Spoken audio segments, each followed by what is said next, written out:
Warren, you talking too much. I just got to tell it like it is. I'm sick and tired of folks sugarcoating stuff. The elephant is in the room, and I'm going to expose it.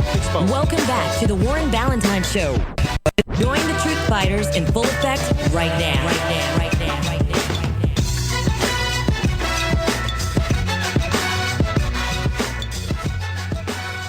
All right, 888-669-2281. Let's go out to my man Dallas in California. What's up, Dallas? Hey, what's going on, Brother Warren? True fighter, You got it, bro. You got it, Brother Dallas. You got it, Brother Dallas. Happy New Year, man. Hey, Happy New Year, man. Happy to hear from you. Okay, now, let's see. Well, let me take off my earphone. Yeah, Warren? Yep. Okay, yeah. Okay, yeah. Oh, man, that first caller was on it. When she mentioned that it was the land method, I posted yesterday on my Facebook yesterday that it was all about resources and land, and people thought I was crazy. You know, they kept saying, oh, nah, you know, they do it because they white and stuff like that, and I kept telling. But another thing about the land is also what's on that land, too. And what's on that land, like one of the biggest commodities is that gold. Oregon and Nevada, they have more gold on that land than anywhere else in this country. So they have what the government needs. So that's another reason why they're not going to mess with either. It's that gold. They gold and that silver. And I think your other question was about what was a Trump and a shooting. Why they killing the young boys the way they're killing them? What about Trump? Why is he going to be president? And even I didn't talk about this, but even Bill Cosby ties into this. His innocence or guilt, it ties into this as well. Mm-hmm. Well, they ain't gonna mess with Trump because all the Clintons, they get a Trump because Trump, he's part of the Bilderberg group. The Bilderberg group is the one that's going to pick the next president. And the Clintons know that the Clintons already know that Trump knows what they did in Haiti, with their man-made earthquake down in Haiti, and they don't want Trump to get on to link out all the information that he knows. And because at first I didn't think that they would pick Trump because he's too powerful and stuff like that for that to be the president, but we don't know. But that's another reason too, because he's part of the Bilderberg group, and they know that. And the reason why they killing black folks because we don't have no support system. Just like Dr. Cloud always say, we need to compete. Just like when it comes to voting, we need to vote as a block. We don't have no support system. If we keep doing stuff by ourselves individually, we're not going to get nowhere. See, white folks and Indians and Native Americans and Hispanics, they have a support system. They all support each other. And so they vote they compete as a group. That's what we got to do. So, Warren, I'm proud of you back. I can't wait for this co-op, man. Let us know. And I get off of here, man. Have a blessed day. Thank you, brother. Thank you for the call. And look, everybody who's wants to get the co-op, let me tell y'all what I said in the first hour. All right, we're gonna do the co-op this month. We're gonna start it, but I'm gonna start it after we do the Flint water, and I was gonna do the Flint water this weekend, but there's a big rally going on in Flint for some other things, and it's gonna be a lot of people at that rally, so we're gonna postpone it and do it the following week, and then that following Monday, we'll get the co-op stuff rolling. Okay. Which is a good thing anyway, because I've been fighting with the IRS about this 501c3 status because they don't want to give us the 501c3 status. And I'm like, legally, y'all can't stop us from having the 501c3 status. So it's actually working out with favor. So we'll do that starting after the following week with the Flint. Let's go to David in Flint, Michigan. What's up, David? David, you there? All right, we lost David. Okay, now let me explain to you everything that's going on here. Let me connect the dots. And then after I connect the dots, you call up here and you tell me what you think. Think I'm crazy or you see it the way I'm seeing it? All right? So, Oregon. If these renters were black, would they be treated the same way? Absolutely. Now, I hear people saying, what, Warren, what? What are you talking about? If they was black, they wouldn't be treated the same way they treating them white boys? Yes, they would. And the only reason they would be treating them the way they're treating them is because of what they own, that land. See, what you got to understand, the three biggest things in commerce in America right now, if you removed either of them, it would destroy the economy, is truck drivers. Yeah, truck drivers, because they deliver everything across the country. So truckers, farmers, because you need the food to eat, and you need these ranchers because they're raising the cattle and other animals that you are eating as well. So if you remove those people, you have a huge commerce problem. Well, the Association of Ranchers and Farmers, if they do something to these ranchers, all these ranchers and farmers across the country may shut it down. And if that happens, you're talking about, look, our economy is already, they're reporting how good the economy is. See, people don't pay attention to what's going on overseas. China just pumped $19 billion into their economy because their economy was about to collapse.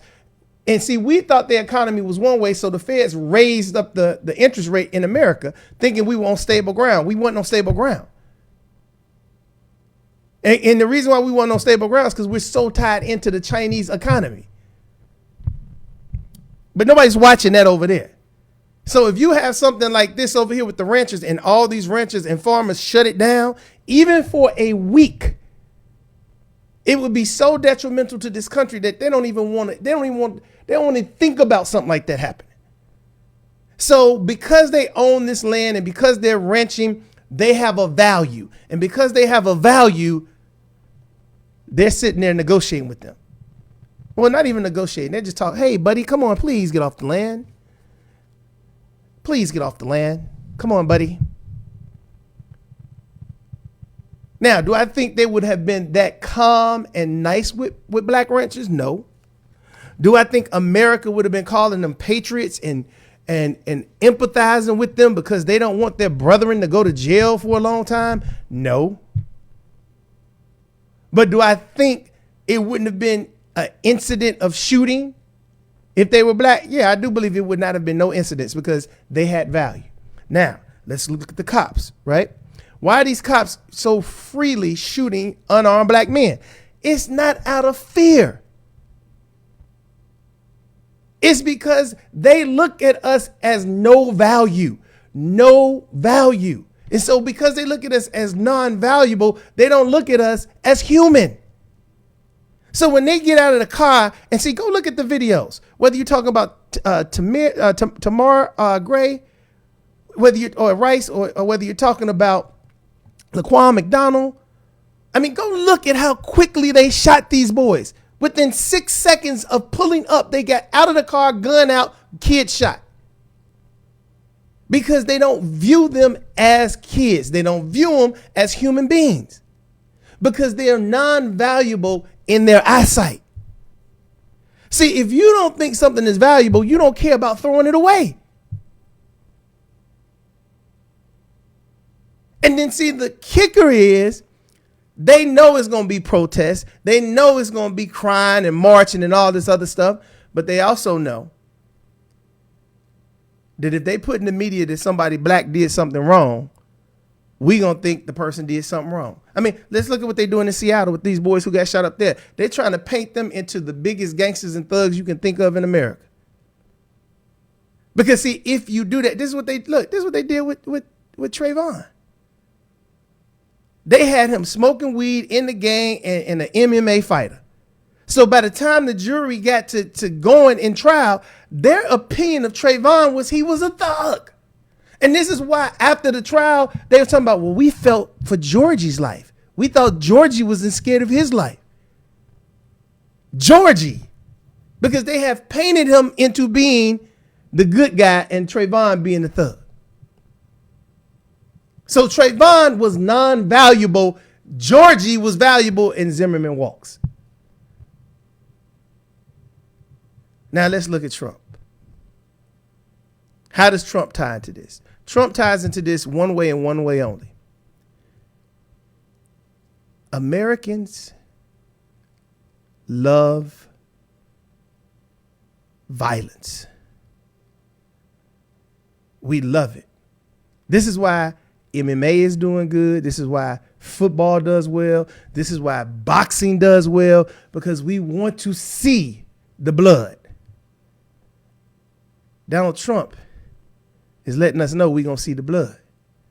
See, Trump is saying what 90% of these people are thinking.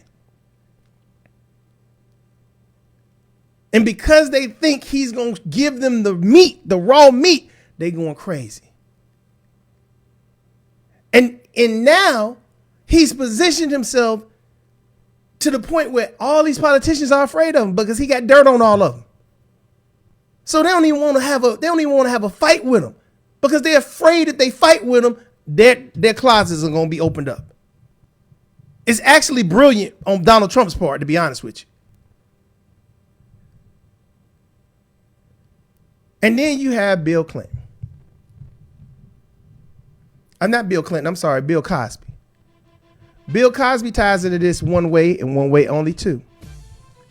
This is the show that even the most affluent black person still is a no good Negro in their eyes. Because see, that's the way they portray him. He's a rapist and he's a serial rapist. He's been doing it for years. He's been raping your white women. Look at what they're doing. And what's sad about it is none of these so-called black leaders is calling none of this out. They're going to keep making it about race. It's just all race. This ain't all race. This is about being a value. This is what group economics and the co-op is about, making us valuable again. 888-669-2281. Talking to you, Truth Fighters. Warren Ballentine Show.